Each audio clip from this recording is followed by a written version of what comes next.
Jesus Cristo está voltando. Conserta a tua vida com Deus. Arrependa-se dos teus pecados antes que seja tarde demais. João Batista, quando começou a pregar no deserto, ele começou a fazer menção de um assunto que hoje nós vemos que foi necessário, né? Hoje nós estamos contemplando que realmente é um vírus no coração do ser humano. E qual é esse vírus? A avareza. É o vírus no coração do ser humano que está atacando nesses últimos dias. A avareza, né? A Bíblia diz que o pecado de avareza é como o pecado de idolatria, né? Só pensa em si mesmo. A pessoa se torna um egocêntrico, né? Ele é o centro. Não tem espaço para o seu semelhante. Não tem espaço nem às vezes para Cristo. Tudo que ele faz é pensando em se dar bem. É pensando no lucro. É pensando na sua promoção. É pensando na sua fama. É pensando na sua vantagem. Não é mesmo? O ser humano hoje, a gente vê em todas as áreas, irmãos. Pode ser ímpio, pode ser católico, pode ser crente, pode ser feiticeiro, pode ser macumbeiro, pode ser espírita. Nós estamos presenciando este mal na vida do ser humano. O ser humano egocêntrico, que só pensa em si mesmo, na sua família. O resto para ele é resto. É mesmo?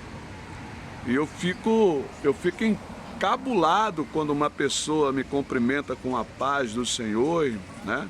Me chama de irmão, mas não me trata como irmão. Não é mesmo? Ele não está nem aí. Não está nem aí. A gente pregando nas ruas aqui, a gente vê muitos crentes passam por nós, que às vezes até cumprimenta, a paz do Senhor, mas não pergunta se a gente está vendo que a gente está fazendo a obra de Deus, está vendo que a gente até mesmo está suando, né? Mas não pergunta: ô irmão, você quer tomar uma água? Né? Você já almoçou?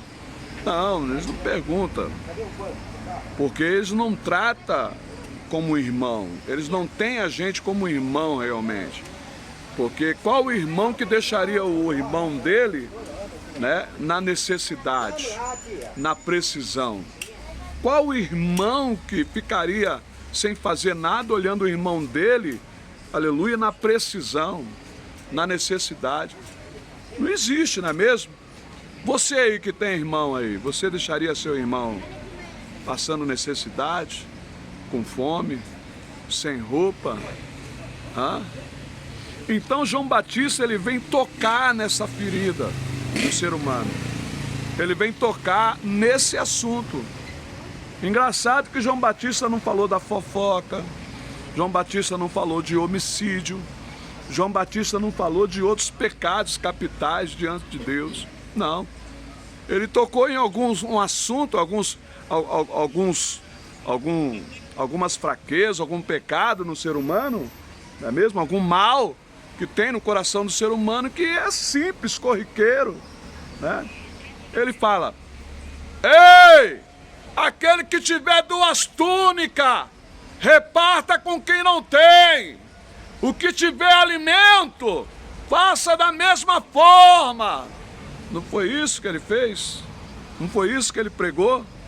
Não foi isso que João Batista anunciou? E hoje nós vemos esse mal, irmão, proliferando em todas as áreas, governamental, social, né, religiosa, principalmente a área religiosa, né?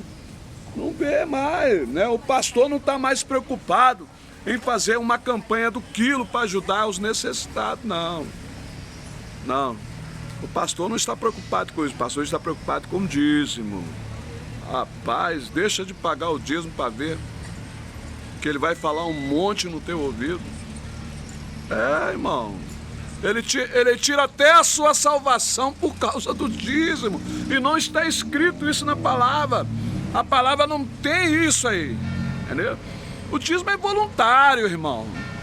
Eu não sou contra o dízimo, porque os irmãos vão na igreja, participam lá, paga água, paga luz, né? Paga manutenção, não é mesmo?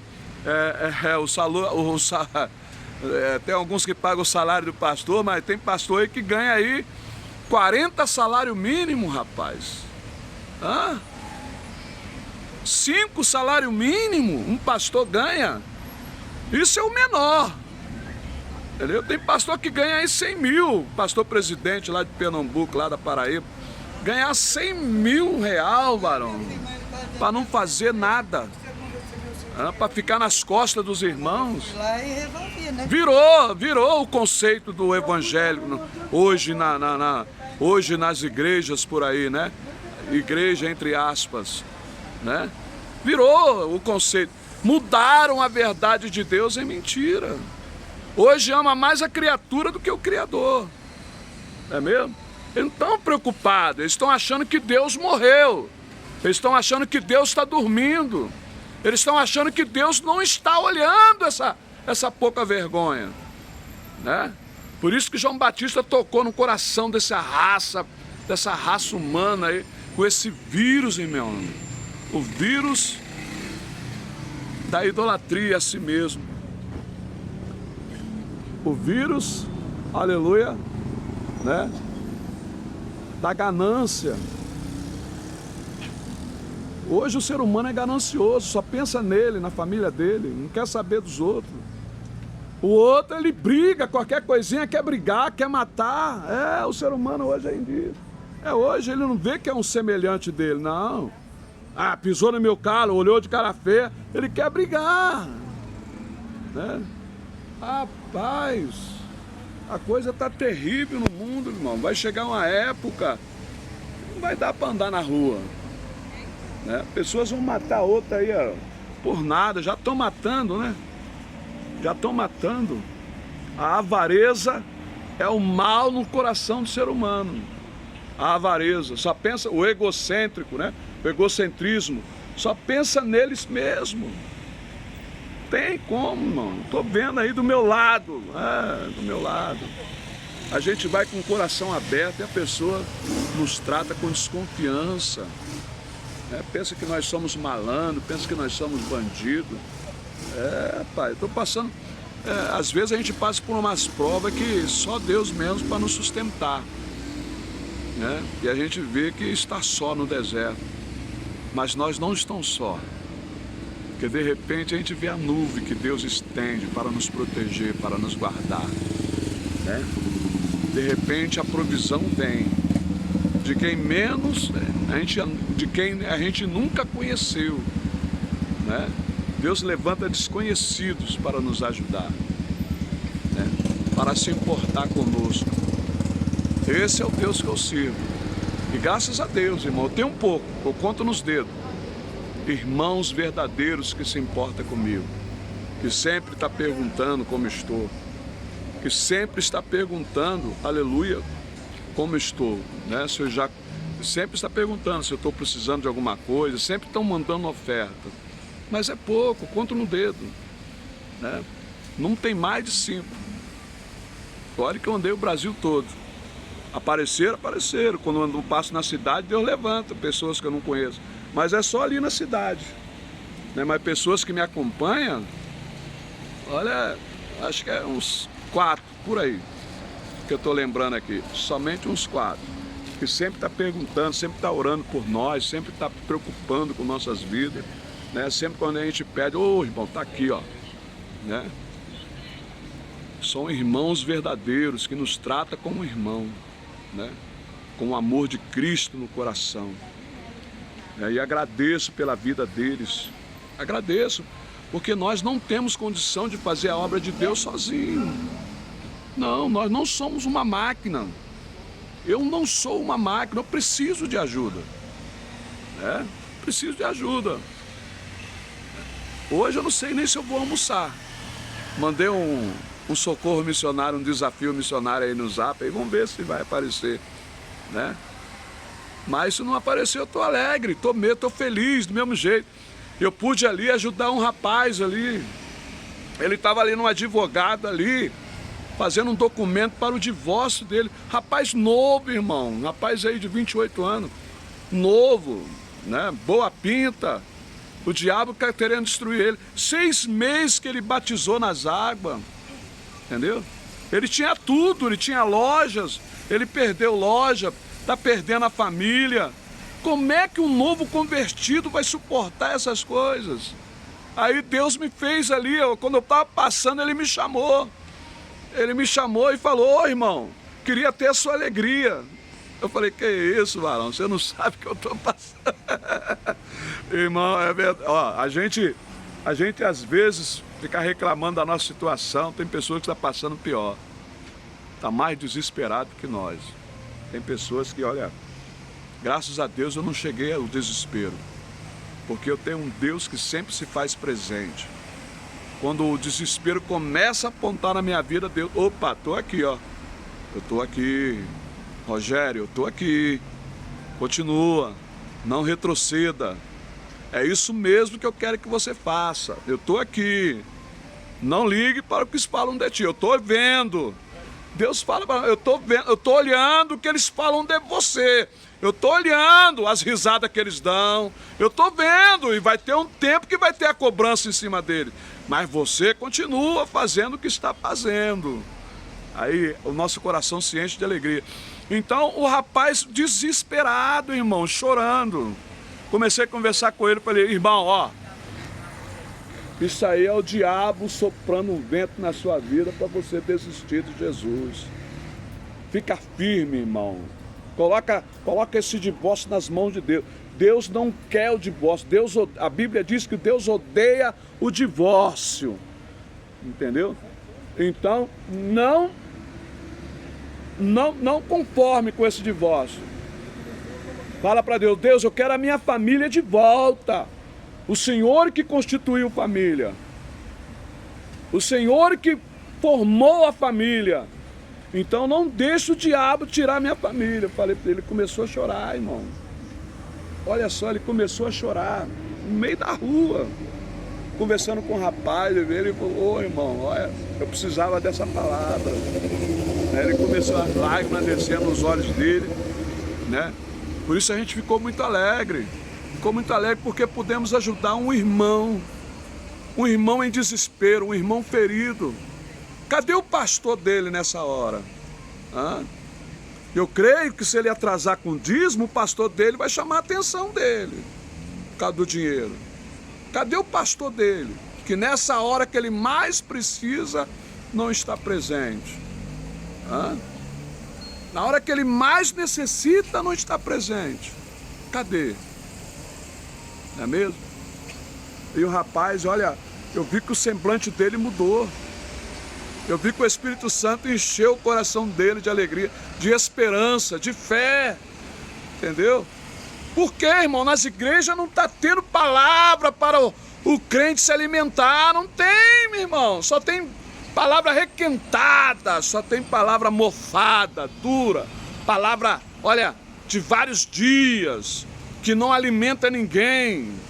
O povo está enfastiado com as palavras dentro da igreja, dessas igrejas evangélicas aí. Ó. Eles não têm, irmão. Por que não tem? Porque não recebe da fonte. Eles não querem ter trabalho de buscar da fonte. Para preparar um sermão, tem aplicativo aí que te dá sermão. Só você colocar assunto aí, eles não têm um trabalho de ficar orando para o Espírito Santo iluminar a mente dele, para colocar palavra que alimenta o coração dos irmãos. Não tem. Nem ora, nem jejua mais. Estão aí no comodismo aí, né? Com seus carrões, com suas casas. com dinheiro no banco, com as suas contas bancárias gordas, né? Mas nós que somos pequeninos de Jeová, aí estamos no sofrimento, mas Deus nos alegra o nosso coração. Deus nos alegra porque nós sabemos que a nossa redenção está perto, que a nossa vitória não é aqui. Este mundo está guardado como um tesouro para o fogo. Tudo aqui vai se acabar. Só vai restar o Senhor da glória e os santos no céu, né? Então, aí quando aparecer o novo céu, nova terra, aí a coisa vai ser diferente, né? Aí vamos ter um lugar de destaque na presença do Cordeiro, não é mesmo? É a nossa esperança, irmão. O crente, a esperança dele tem que ser essa, porque se ele colocar a esperança em outra coisa, ele vai se frustrar, ele vai se decepcionar, porque a esperança que Jesus dá é o céu, né? O que Jesus promete é a glória. Ele é dono do ouro da prata, ele é o dono do ouro da prata, mas o que ele prometeu é vida eterna. É o que Jesus promete. Ele não promete ouro, ele não promete casa, não promete carro, não promete. Você pode até adquirir pelo seu trabalho, né? Mas quanto mais tesouro você ajunta, mais longe de Deus você fica. Coloca isso no seu coração. Quanto mais tesouros na terra você ajunta, mais de Deus você se afasta. Mais de Deus. Porque a palavra de Deus fala: não ajunteis tesouro na terra. Essa palavra é real, essa palavra não muda. Pode passar o céu e a terra, mas essa palavra vai continuar, irmão. Não adianta você querer dizer que Jesus é mentiroso e continuar juntando tesouro. Todos aqueles que eu vejo aí juntando tesouro aí, tem pessoas que juntam ferro velho, rapaz, cheio de ferro velho. Camarada ganancioso, só pensa em dinheiro, não pensa em ninguém. Pedir ajuda pra ele, ele fica brabo, entendeu? Te humilha. É, irmão. É, varão. É. Aí eles vêm com aquele versículo lá de Salmo, lá. Eu nunca vi um justo mendigar o pão, nem a sua nunca vi um justo desamparado, nem a sua descendência mendigar o pão. Isso era naquela época, irmão. Mas mesmo assim, Davi mendigou o pão. Hã? Ou não? Eu estou mentindo? Sabe, conhece a história de Davi? Davi mendigou o pão. Hã? Davi mendigou. Ele foi desamparado, ele ficou desamparado. Entendeu? Então tem que ver a palavra em que contexto está. Não é mesmo? Rapaz, Jesus era o maior pidoncho. Virava e meio. Lê os evangelhos, você vai ver Jesus pedindo toda hora. Você vai ver Jesus pedindo, irmão. Jesus pediu o jumentinho para entrar em Jerusalém. Jesus pediu o pão e o peixe do menino para multiplicar. Jesus pediu um pouso na casa de Zaqueu. Jesus pediu o barco para Pedro para pregar. Jesus pediu, irmão. Jesus pediu água à mulher samaritana. Jesus era o maior pidoncho. Agora, irmão, tem que ler Bíblia. Amém. Tem que ler Bíblia, varão. Jesus se fez de pobre para enriquecer a muitos. Amém. Aleluia. Amém. Jesus se fez de pobre para enriquecer a muitos. É isso que a palavra de Deus fala. Até Paulo fala, como pobres, mas enriquecendo a muitos. Aí. Hoje eu pude enriquecer o coração de um jovem com a palavra, com aquilo que Deus me deu de graça. De graça eu dei para ele. Entendeu? Hoje eu pude enriquecer a mente dele, o coração dele. Eu senti que as forças dele foi renovada. Ele estava desesperado, tudo estava em ruim na volta dele, mas ele viu a esperança em Cristo. Ele viu a esperança em Deus. E nós temos que ser assim, irmão. Promover esperança no coração do ser humano. Destruir os ídolos dele, na mente dele, Aquilo que ele está apegado, a gente tem que destruir na mente deles. Essa é a função do evangelista. É destruir os ídolos dos idólatras na mente dele. E promover a esperança em Cristo. Primeiro você tem que destruir. Naquilo que ele está agarrado, naquilo que ele está pegado. Você tem que mostrar para eles que aquilo lá não vale nada. Aí depois sim, oferecer a Cristo. Direcionar os olhos dele para Cristo. Essa é a função do evangelista, essa é a função do verdadeiro homem de Deus, entendeu? É promover Cristo no coração das pessoas, entendeu? Tem pastor que quer ganhar vidas para ele dominar, para ele domesticar. Meu Deus do céu, oh Jesus amado, a coisa tá feia, irmão. Eu tô vendo cada coisa aí terrível. Se o cara tem dinheiro, ele coloca no púlpito, deixa pregar. O cara não sabe nem nada do evangelho, mas tá lá falando um monte de ladainha lá em cima do púlpito lá. Por quê? Porque tem dinheiro. O pastor, não, deixa... Mas você, que não tem dinheiro como eu assim, feio, careca, duro... Meu irmão, a gente somos desprezados, mas amado por Deus, né? Amado por Deus. Amém, irmão? Que os irmãos possam ter uma boa semana na presença de Deus. Vou procurar agora fazer toda segunda-feira um vídeo, né? Para que os irmãos possam se alimentar da palavra, possam, né, ter mais esperança em Cristo, porque Jesus, ele é vivo. O nosso Deus é vivo. E ele fala com o homem, ele conversa com o homem, ele conversa com os teus servos, ele conversa com teus filhos. Amém? Ora aí por mim, para Deus tocar no coração de alguém. Eu estou com fome, mas deixa Deus aí, deixa Deus trabalhar. Amém? Pode passar a hora de comer, mas eu não fico sem comer hoje, porque Deus, ele prepara, a provisão de Deus chega. Amém? Fique na paz do Senhor Jesus.